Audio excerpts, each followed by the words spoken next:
Hello, very good morning to all dear students. Welcome to DSEJ Home Classes, a digital initiative by Director School Education Jammu. And हमने class seventh में एक pros पढ़ रहे हैं the भाव fort उसके हमने क्वेश्चंस भी कर लिए और ग्लॉसरी भी की और पूरा ये जो प्रोज है उसको भी हमने स्टडी किया। आज जो हम उसका एक पार्ट आता है इसमें एक टेबल था, कॉलम ए कॉलम बी को मैच करना, और इसको भी हमने प्रीवियस वीडियो में कवर किया था। एक और इम्पॉर्टेंट पार्ट आता है इसमें, ग्रामर पोर्शन भी है इसका। To carry off use the following phrases in sentences. कुछ फ्रेजेस दिए गए हैं, to carry off, to take up, to take care of, in spite of, to break out, to be afraid, to get out. तो टू से सारे सारे शुरू होते हैं, यानी एक प्रपोजिशन से शुरू होते हैं। तो इनको एक इन से भी शुरू होता है, तो इनको हमने सेंटेंसेस में यूज़ करना है। तो सबसे पहले हम ये समझने की कोशिश करेंगे कि ये सेंटेंस, तो हम जानते हैं कि group of words which have complete sense, which have sense, which have some meaning, उसको हम सेंटेंस बोलते हैं।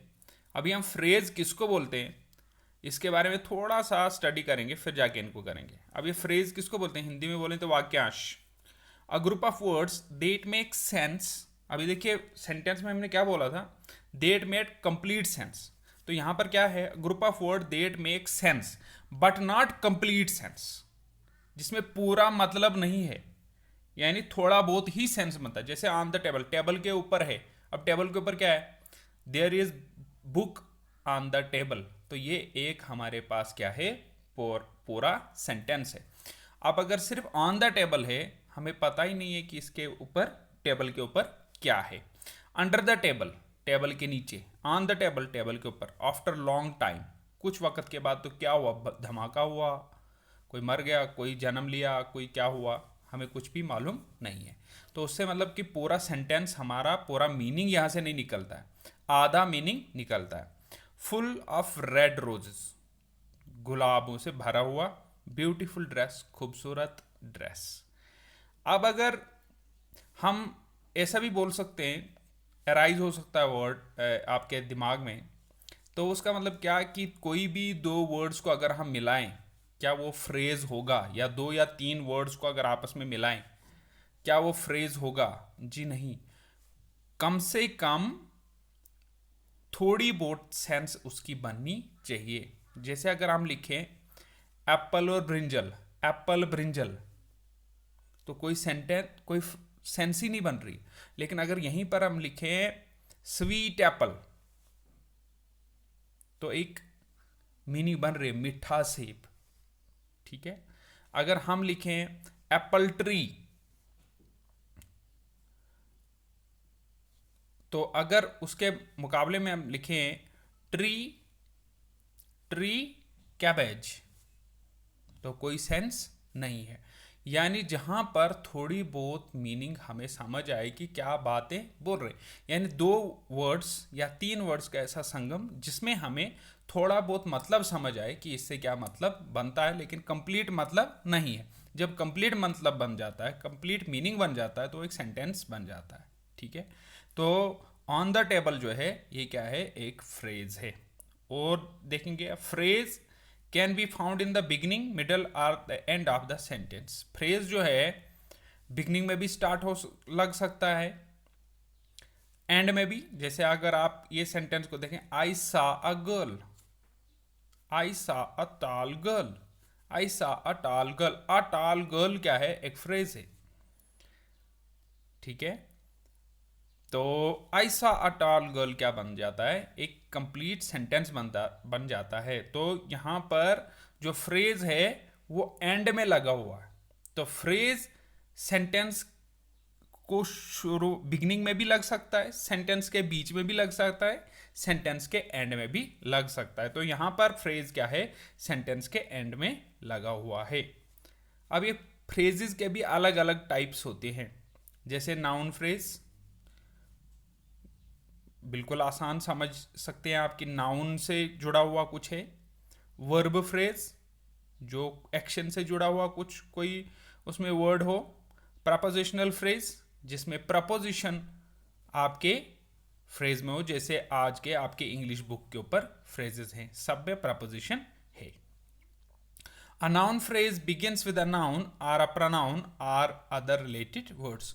ये जो है फ्रेज ये नाउन से शुरू हो सकता है या प्रनाउन से। नाउन प्रनाउन तो सेम चीज़ें हैं, ठीक है। नाउन या प्रनाउन से शुरू हो सकती हैं, ठीक है, इसको बोलेंगे हम noun phrase.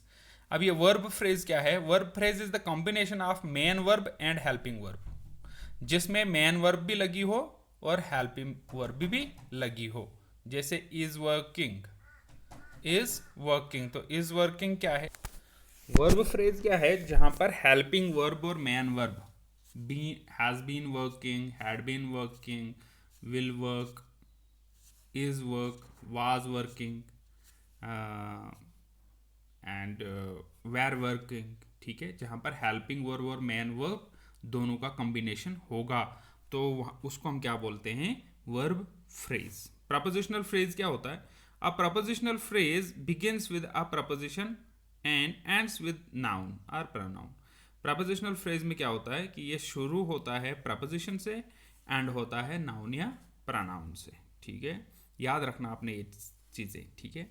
A phrase is made up of words that revolve around the main word. इसमें एक जो भी प्रपोजिशन होता है इसमें एक हेड वर्ड होता है, मेन वर्ड होता है, उसी को बोलते हैं हम हेड वर्ड।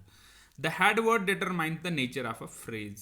तो हेड वर्ड से डिटरमाइन होता है कि ये फ्रेज किसके बारे में है। Every phrase has a head word, हर एक फ्रेज में एक हेड वर्ड है। A phrase is named after its head word which is the most important word used in the phrase. तो जो हेड वर्ड होता है वही इंपॉर्टेंट पार्ट होता है किसी भी फ्रेज का। यानी इज अ टॉल गर्ल, तो यहां पर क्या है? इंपॉर्टेंट क्या है? गर्ल। गर्ल इसमें क्या है? इंपॉर्टेंट हेड वर्ड है, ठीक है। अभी देखिए यहां पे एक सेंटेंस है, most of the villagers have assembled for the meeting. तो यहां पर 3 फ्रेजेस इसमें जुड़े हुए। Most of the villagers have assembled for the meeting. अब देखिए यहां पर क्या है? नाउन फ्रेज में हमने क्या बोला था? जो जिसमें नाउन हो, जो नाउन से शुरू हो, ठीक है। तो यहां पर क्या है? मोस्ट ऑफ द विलेजर्स, ज्यादातर गांव के लोग, मोस्ट ऑफ द विलेजर्स। अब देखिए हैव असेंबल्ड, जमा हुए हैं, हैव असेंबल्ड कि वहां पर जमा हुए हैं, हैव असेंबल्ड। तो यहां पर हैव जो है हेल्पिंग वर्ब है और असेंबल्ड जो है मेन वर्ब है। फॉर द मीटिंग, तो यहां पर फॉर जो है प्रपोजिशन है और मीटिंग यहां पर नाउन है। तो यहां पर क्या बन गया? ये प्रपोजिशनल फ्रेज, ठीक है। तो यहां पर इस एक सेंटेंस में 3 जो हैं फ्रेज इंक्लूड हुए हैं। What is difference between phrase and sentence? अब ये फ्रेज और सेंटेंस में क्या फर्क है? अब भी आपने पीछे पढ़ा होगा पूरा, तो आपने बताना what is difference between phrase and sentence. तो फ्रेज क्या है? Which make sense and some sense but sentence make complete sense. तो अब हम आएंगे आपके बुक के ऊपर, जो आपकी बुक में कुछ फ्रेजेस दिए गए हैं। टू कैरी ऑफ, अब मुझे बताइए कि ये कौन सा फ्रेज है, ठीक है। To take up, to care of, to take care of, in spite of, to break out, to be afraid of, to get out. और इसको आपने क्या करना है? सेंटेंस में भी यूज करना है।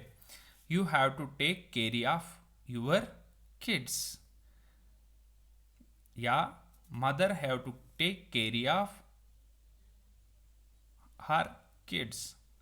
To take up, the matter should be take up with the higher authorities. Matter should be take up with higher authorities. To take care of, यहाँ पर तो बोला to carry off, to carry off, he has to carry off this work accordingly.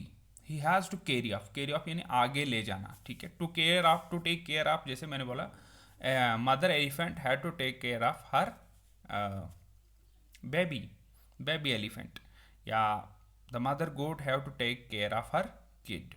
In spite of differences, in spite of several differences, they are united. In spite of breakup, we are united to break out, to be afraid of, to get out. इसी तरीके से आपने इनके ऊपर भी एक एक sentence तैयार करना है. तो होप कि आप फ्रेज को समझ गए होंगे, फ्रेज किसको बोलते हैं हम.